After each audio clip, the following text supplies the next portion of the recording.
Well, Jessi, I decided to make another one for you.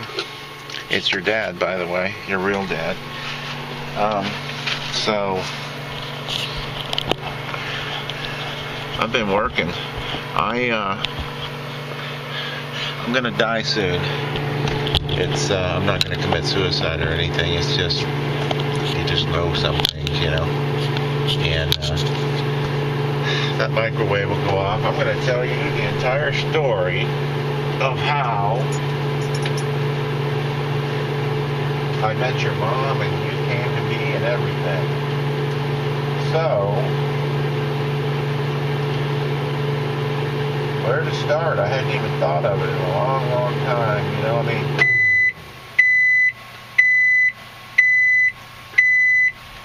I'll probably set this one to release when you're like 30, maybe.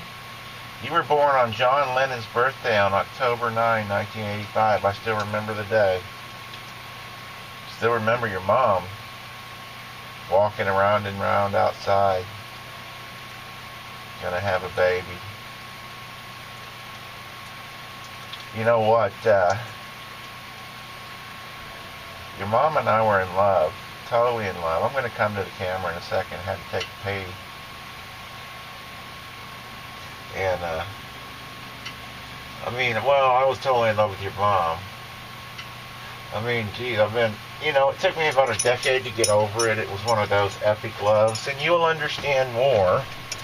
You'll understand more when that clown that you're married to fucks you over and leaves you a single mom, which... I'm sorry, it's going to happen, and that's just the way shit goes, you know.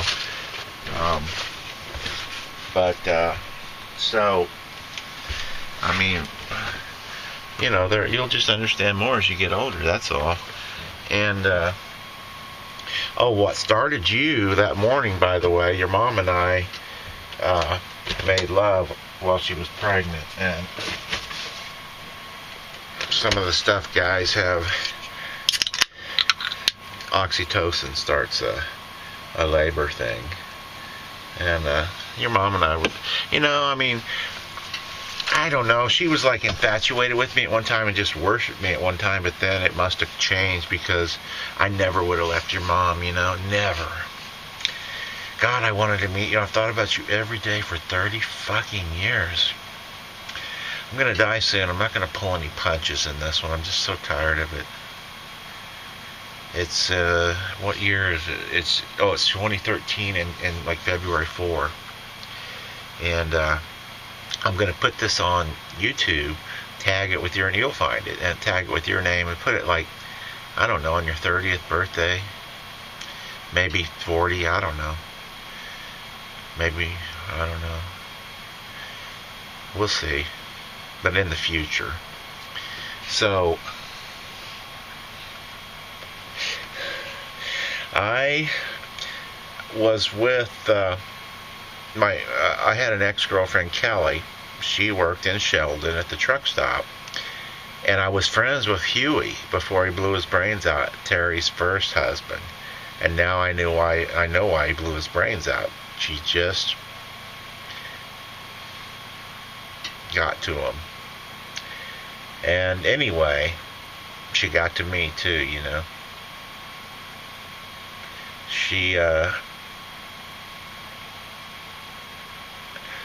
So Kelly was working at the truck stop, and we had been girlfriend and boyfriend and went around, and Kelly sent me one night, Terry, after her first husband committed suicide, blew his brains out. Some friends brought Terry into the truck stop, and she was just completely strung out, had been passed around town and raped and just sodomized, and everybody was just using her as a cum rag, And I was into martial arts at the time, and like physical fitness, martial arts, playing my guitar and drums and singing all day and practicing and doing my damn farm ranch chores. I raised you for a year when Terry disappeared by me and you, just alone on the ranch with your grandma Mimi. Well, she'd be your she's my grandma, be your great grandma Mimi. She was a great woman, great woman, Mimi.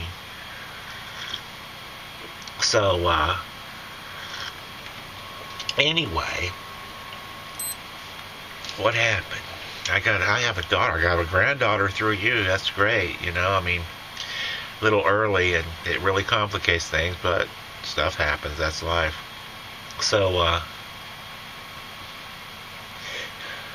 and you're just like me. So huffy about shit, and so cocksure, you know everything in your 20s. About 40, that'll start changing when you realize maybe you didn't know so much about life. You know, I really didn't. I thought I did. About 45, I started realizing, oh man, I have really made some mistakes. Thought about you every day. You're my daughter. What do you think? Of course. They didn't want me to call. They didn't give me a fair chance. And I mean, really, you know, it was just crazy. I made some mistakes, but I was 2,000 miles away, and a guy living. I didn't have any support. I was alone, living in a car, struggling to establish myself in Los Angeles, and I did, and all of that, and was very successful, yada yada. You'll read about it sometime. But so yeah, Terry was getting passed around, and Kelly, we had kind of come to an agreement, like, we're not going to be girlfriend and boyfriend anymore, but for some reason, Kelly told him, take her. Eric's all into, you know, health and fitness and totally together, doesn't drink or use. Take Terry out to his house, and he'll take care of her. And so about 3 in the morning, a guy named Perry Welch pulled up with Terry in the car. And Huey had just died. That was his wife. I was like, what?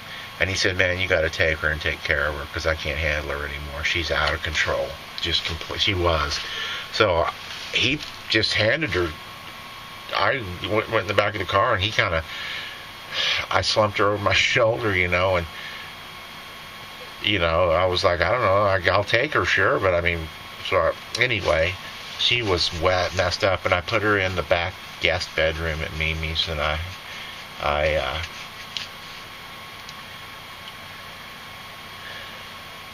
left her there and watched her that night and let her sleep it off, and she was like strung out. She was shaking, and so anyway, I kind of kept an eye on her, and the next day she couldn't get out of bed, real shaky and sick, dope sick, and just weak, and been drinking and shooting dope, and so I left her in bed all day, and knew she wasn't going to OD then. And I made her breakfast, lunch, and dinner, and took it to her in bed, and that went on for a long time. And I thought to myself, you know, this is not cool, because Huey just died, and he was a friend of mine. And my family was like, this is not cool having this chick here. But they didn't say anything, because they knew he had just died. She was tore up. So I thought, well, I'll heal her up and get her back on the road. I had no intention of being with her. You know, I loved her. I mean, I thought she was gorgeous, and I wanted to, but it wasn't honorable, you know. And so one night, after I took care of her, like, I don't know, 4 to 6 weeks for delivery, I mean, every day, you know, and she, a shadow came in, and in my bedroom, and it was her. I never made a move on her, and she crawled in bed with me and made love with me. She had like the softest tongue and hair. Her hair was just so soft, you know, and her tongue was softer than any woman I've ever kissed, and there's been a bunch, you know. She just had a softness about her, and I loved her already, and I wasn't going to do anything about it, but I fell in love with her. And she told me also, I knew about the other kids, kind of, but she just played it off and said, oh, well, you know, the grandma's going to raise them from now on, so you and I can be together and do whatever we want, and we can go to California. This is like in 1983 or something, you know. Must have been 84, because you were born in 85, like 9 months later, you know. And, you know, Terry and I, we really loved each other at first, and I think she was into it, but when she realized it was going to require some work, as you know, your mom just likes to fuck around, get stoned, and play. She doesn't want to do anything. She never really, look what happened. She never did anything. She just got stoned and ended up, and God knows I've had my problems, but I've been sick for a long time. like 16 years, so it's different. You know, it's a different thing. I wasn't just a fuck up. And there's so much there, you know. And so I stayed, and I loved your mom, and even my whole life. And there's been some supermodels and stuff, like world famous, you know, awesome supermodels. I never loved anybody more, it took me up. It's 30 years later now. I got over it, but I can still remember it, unlike most of the others. She was my first real love, you know. I remember when you were in her belly, what a thing, you know, just thinking, oh my gosh, the perfect woman with the perfect kid, you know, and we're together and all of that. And I just loved her with every fiber of my stupid being. And then, you know, that went on, and then after you were born, one day Terry just got up and she was like a different person. And I think she had a schizophrenic breakdown or something, and she just hurriedly, I was like panicking. She just was like a whole different person. Like different voice, different everything, different actions, different behavior, totally different. And she was violent too, and she just packed everything up and left, you know, in Joplin there. And I was like, oh, and I was devastated. I was terrified and devastated. I didn't know what to do, you know. And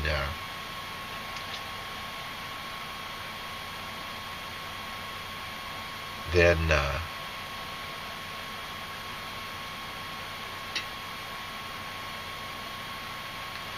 I'm not afraid to die. It's just my time. Your time will come someday, I guess. I really wished I could have known. Terry disappeared, and then she came back one time, and it was obviously she was living on the streets, and she left you and me there, and alone in Joplin. Esther came and got Carrie and Derek, and it was just you and me, and, you know, you were a sweet little girl, handful, but a sweet little girl. It's been, you know how frustrating it's been to try to talk to you without anybody else around, and when there was like fucking kids trying to tell me what to do, and I was fighting to get to you for like when I came in Joplin there, and then you had to be the total jackass and play with the police, and I had to bail you out of that. Thank you. But false police dude, he really didn't have any idea who I was or what I did, you know, the level that I reached. But you were basically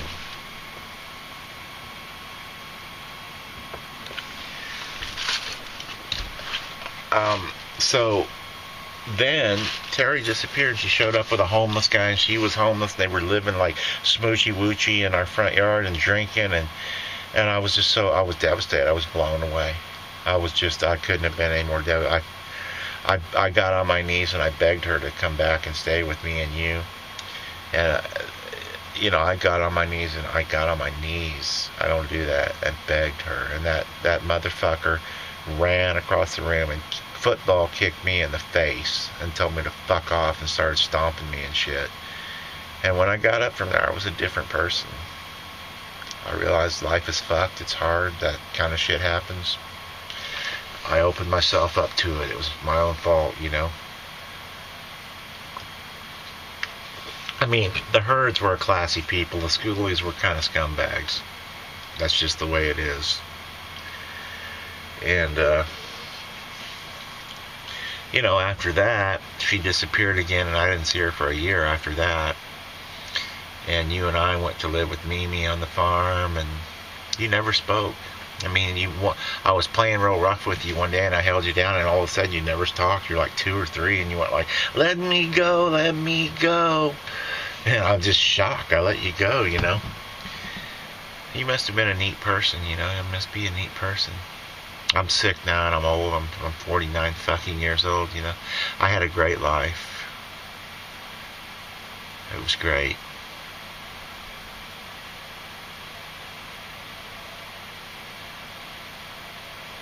I wished I could have been with you. I've had my own problems, you know. But I wish I could have known you. By the way, I'm clean and sober. I don't drink or use or anything. Haven't for years, And you should watch it. You come from your odds of being an alcoholic addict are 100%. You come from an alcoholic mom and an alcoholic father, alcoholic addicts both, and sort of she's mentally unbalanced, and I've had problems with depression, so you probably got some problems already. I just wished I could have known you. I've made a few other tapes for you. Tapes.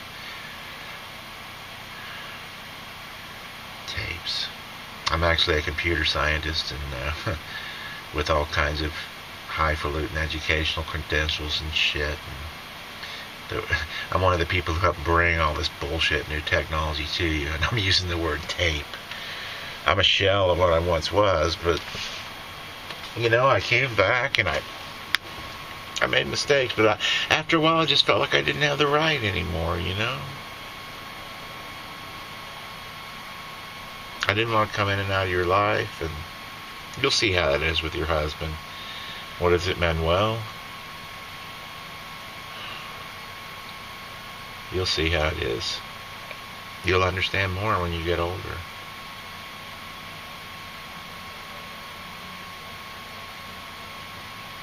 I guess I was 21 when you were born. Boy, I loved you guys. I even loved the other two kids at the end, At first it was hard. But yeah, then we had those two kids. Like, Terry said that she was going to let the grandma raise them. I was young. I didn't know. I thought, okay, whatever. And then I realized that was wrong, and I told Terry she should go get them and raise them. They're her kids. And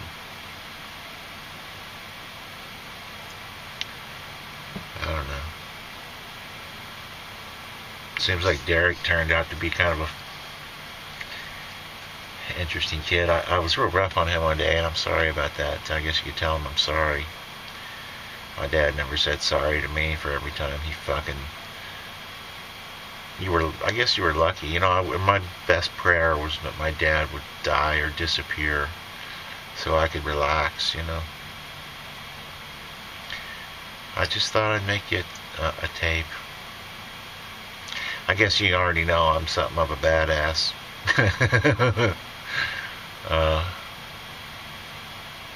Musically, computer-wise, world-wise, language-wise, physics-wise, and humble.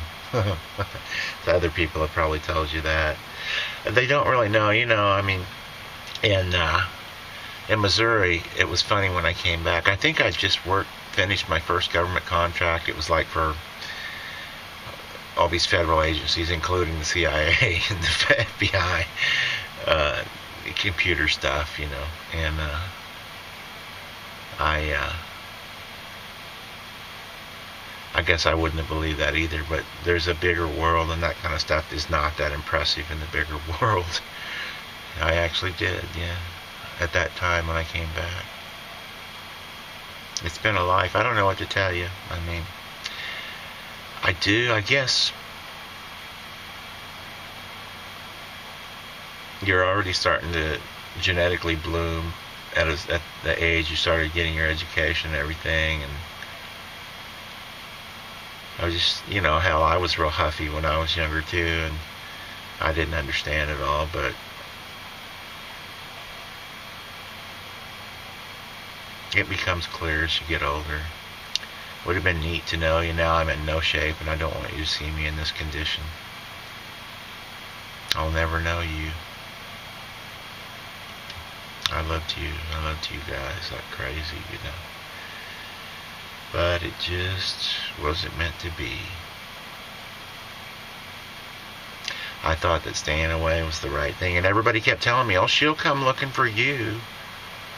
And you never did. I should have known you're stubborn, I think you still might, but I'm old now. It's too late. It's too late. I guess if anything, I'd say I've waited a few times in my life till it was too late for a lot of things. Like us, knowing each other. Don't wait till it's too late, I guess. That's all I could say for other stuff.